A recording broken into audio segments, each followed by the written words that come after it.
This is the Small Church Media Podcast with Mark Hyde.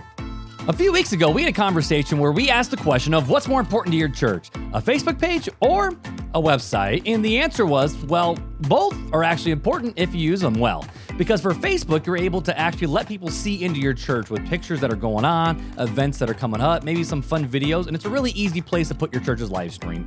However, a website is a terrific tool for you to systematically put down and collect the information that people are looking for in a very neat or organized way. So much so that when people generally are on Facebook, before they even visit your church, more than likely, they're actually going to go to your church's website first to get their questions answered before they even step foot in your doors. And today we're going to be asking the question of what are the questions that people are even asking? You know, we are talking about church websites and the fact that a website is a beautiful tool if it's used correctly. However, if you use your website incorrectly, it can actually be more of a turnoff to potential visitors than actually a way to help people get into your doors. But no matter what, whenever someone first comes to your church website, they have questions that they want answered. And unless you answered those questions, the chances of them walking through your door are almost slim to none. So today we're going to be talking about the 3 types of questions that people ask before they even walk through your church doors. The first type of question that people are going to ask are questions about your facility. Any church you go to, the building and the layout and the structure and the parking lot and the doors look completely different. And so many times, so many small churches don't really think about that. You know, when people first walk into your church building, where do they go for their kids? And before they even walk into their church building, how do they park and where do they park and what do you expect out of them? You know, there's this really funny thing going around on TikTok and Instagram and maybe Facebook stories as well. And people are talking about this stress and this anxiety that they feel when they go to a new place because they don't know where they're going to park. They don't know where the front door is, or if someone's going to greet them. Is someone not going to greet them? What's expected of them when they walk into a place of business? And chances are they're going to have that same feeling about your church. And just like any church, you might have multiple doors. You might have different entrances for kids or for adults. Maybe if you're a little bit more of a structured church where you want to have parking attendants because you're trying to make sure you get everyone in where they're supposed to go. You want visitors to put on their flashers so they can park into a new visitor parking, or you might just have visitor parking in general on a sign somewhere, but people want to know what you expect them to do. Our church, for example, we actually have about 3 or 4 doors that people are able to go into when they want to walk into the building. And generally, with people who go to our church, they know where their Sunday school is at. They know where kids are supposed to be dropped off. They know where the worship center is. They know where the student ministry entrance is. But if someone's brand new, they don't know where to go. You need to encourage them and help them know where to go. So something very simple that you can do on your website is just list out the steps that people need to do. If they are our first-time guests and you want them to go through a certain door, make sure you label that door, but then also tell people where they are supposed to go, where they're supposed to park. Is there a drop-off? Can they drive up? Can they not? What are they supposed to do even when they walk in their doors? Are they supposed to go and take a left for the children's or take a right? Now, granted, you want people there in your church building to help escort people, but people want to be informed before they even walk in. So even if you have a great guest team set up for people to help usher them where they're supposed to go, people still want to know before they even walk into your church building or pull into your church parking lot, where are they supposed to even park? So on your website somewhere, you got to answer the questions about just your church facilities and how you want people to navigate those. The second type of question that people want answered on your church website is, what are they supposed to do about their families? You know, a lot of times when people come in, they might be single, they might be married and no kids, or they might have a whole bunch of kids, but people want to know, what am I supposed to do with my family? When I walk in, is there going to be a nursery for my baby, or am I allowed to keep my baby and my children with me in service? For your church, and maybe your church is like my church, you guys actually let the kids come into the service, and then after the music portion, you dismiss them to children's church. Do your visitors know that? Because there's nothing scarier to a mom or a dad when they're sitting for a first time in a church, and then all of a sudden, without question, they say, all right, all the kids can be dismissed to children's church, and they're like, we didn't know that they were going to leave us. We just sat down, and now they're disappearing with people that we don't know in a church building that we don't know either. People want to know every little thing what's going to happen to their family? Is there something specific for teenagers in your worship service that you want people to be a part of? Do you have a children's story or a children's sermon portion of your service where you're going to call the kids to the front? If there's anything revolving around families and what people are supposed to do with them, people want to know what is going on. So if you don't answer questions about what people do with their family, they might be in for a world of shock, which actually might push them off a little bit rather than make them feel more comfortable being with your church family. The third type of question that people often ask about your church that they want to find answers for on the website is just questions about your church in general. Every single church, whether you have a denomination or not, people want to know that, and not just know it, but know what it means. If you're a Southern Baptist or an American Baptist or United Methodist or Free Methodist or Church of the Brethren or Presbyterian, PCUSA, PCA, wherever you fall in either the Protestant category or, hey, even Catholic category, people want to know what that means and what that's expected of them. Most people know that there's all these different churches out there, with even Baptist churches or Methodist churches have different little strains inside of them. And people want to know, what does that mean? Does that change the worship service? Does that change the worship style? Do you do some interesting elements in your service that I need to be prepared for? What is going to happen when I even walk into your building? People want to know your denomination, what your beliefs, what your history are, and if that affects them in any way. Another thing that people have questions about is maybe about your church style as well. What type of music do you play? Are you more of a modern worship where it's a lot of synth and a long worship set? Or are you more traditional where it's just piano and organs? Or you cross in between? Do you have guitars and drums? Do you not? Do you expect people to stand, sit, respond? Are you going to have more of a charismatic style worship where there might be dancing off to the side or tambourines or flags? People want to know what to expect when they walk into your worship service. And more than just even what type of worship service you have, people want to know about the pastor's teaching and preaching style as well. Every pastor has a different style, and sometimes it's more subject matter, sometimes it's more walking through the Bible. People kind of want to know what's going on when they walk in and what to expect of the pastor. Is he going to be sitting in a stool? Is he going to be standing? Is he going to preach a little bit, sing a little bit, preach a little bit more? What's the order of service? What am I supposed to stand up? What am I supposed to sit down? Anything revolving the worship service itself,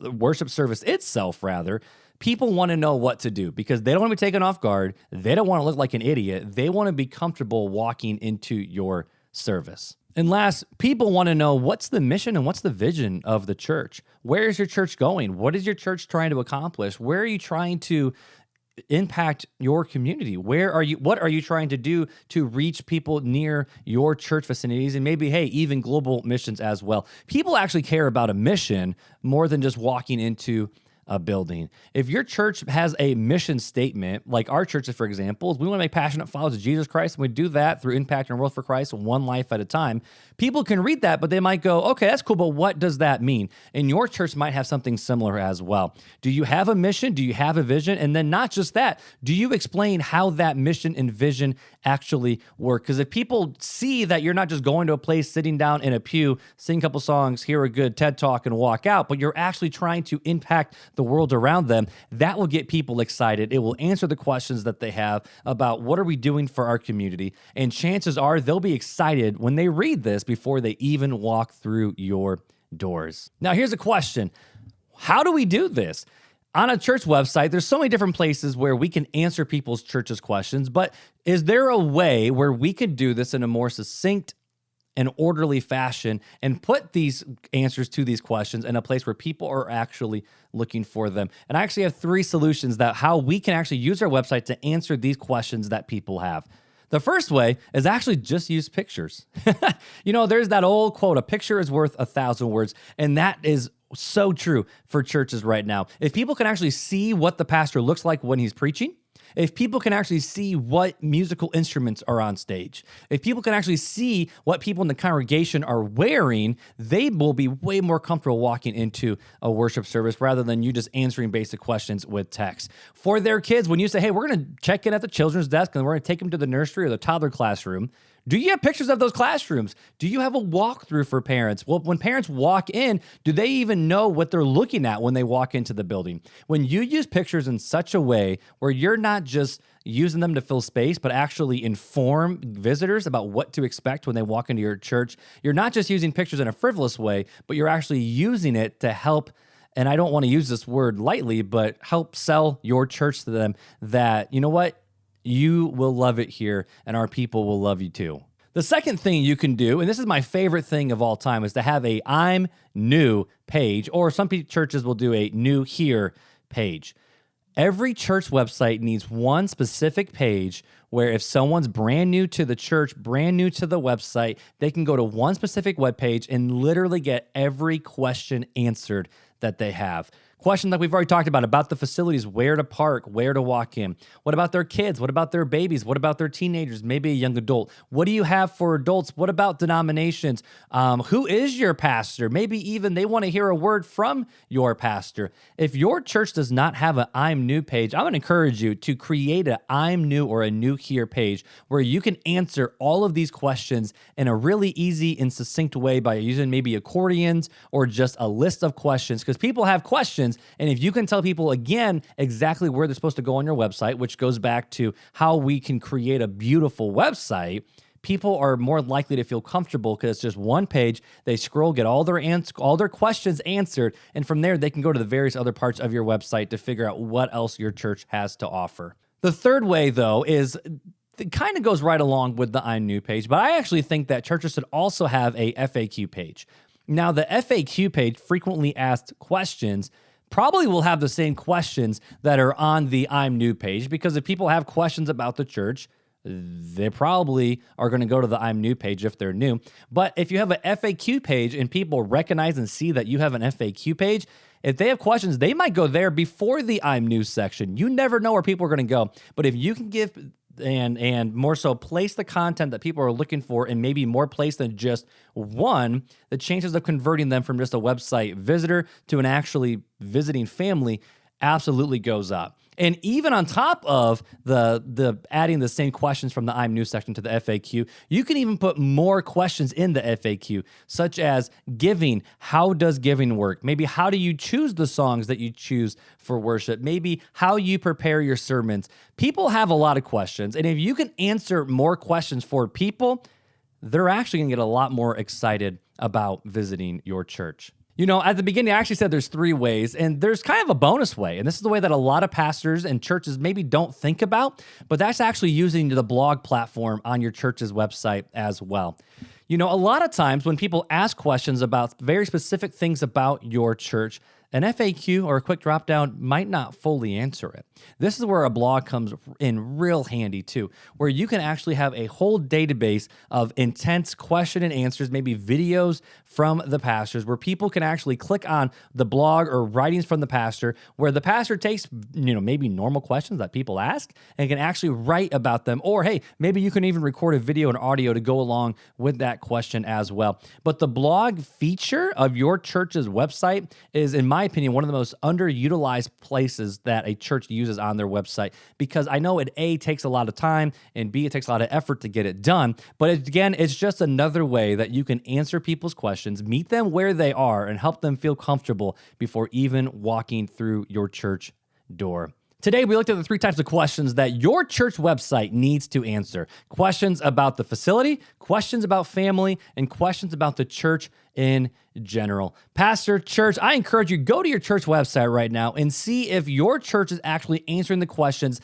that people have. Don't be cute about it. Don't give very vague answers, but give actual real answers to people's real questions. And I can guarantee you might see them in your church one day. If you have any questions at all about maybe how to take this to the next step, maybe your church website, you realize that, hey, it needs to be rebuilt, I would love to chat with you and connect with you about how we can do that for your church. Reach out to me at markhyde.com, fill out the contact form, or just go straight to my email, hello@markhyde.com, and I'd love to chat with you guys.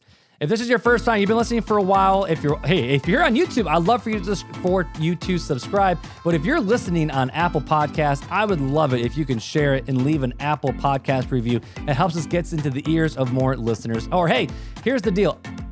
I'm not trying to put a lot of money behind the marketing because, let's be honest, I don't fully have it. So if there's another pastor that you know that would encourage, or not just be encouraged, but would benefit from these conversations, I would love it if you would share these episodes with them as well. And if there's any questions that you have that you would like me to answer, feel free to hit me up. Just again, markhyde.com is an easy place to do it. Facebook, Instagram, just search Mark Hyde and you'll find me right there. I love hanging out with you guys every single week. Come back next week where we'll learn more about how we can use media to grow and encourage and edify our church congregation. And hey, maybe even find some new visitors along the way as well. Until then, guys, take it easy. The Small Church Media Podcast is a part of Mark Hyde Creative.